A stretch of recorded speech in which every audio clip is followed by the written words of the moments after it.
পোলাও। আপনি দেখেন মোরগ পোলাও কি সবসময় মোরগ দিয়ে বানানো হয়? মুরগি।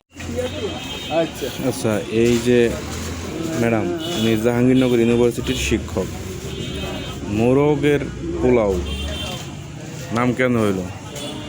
মুরগি দিয়া যেটা বানায় ওটার নামও মোরগ পোলাও হইল না কেন? এটা নিয়ে হইলো ওনার বিশ্লেষণ। এখন এই লোক জাহাঙ্গীরনগর ইউনিভার্সিটিতে পড়ে, টিচার।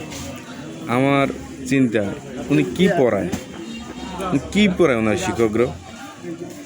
ওনার যারা স্টুডেন্ট, এদেরকে উনি কি শিখায়, কি পড়ায়? উনি মোরগ পোলাও কিসের জন্য হইলো, মুরগি পোলাও কিসের জন্য হইলো না? হ্যাঁ, খাসির গোছের কাচ্চি হয়, সাগির কাচ্চি কিসের জন্য মানুষ করলো না? এটা লয়ে ওনার হলো মাথা ব্যথা। উনি ওনার স্টুডেন্টদের কি শিখায়, কি শিখায় উনি ওনার স্টুডেন্টদের? আমার বুঝে আসে না।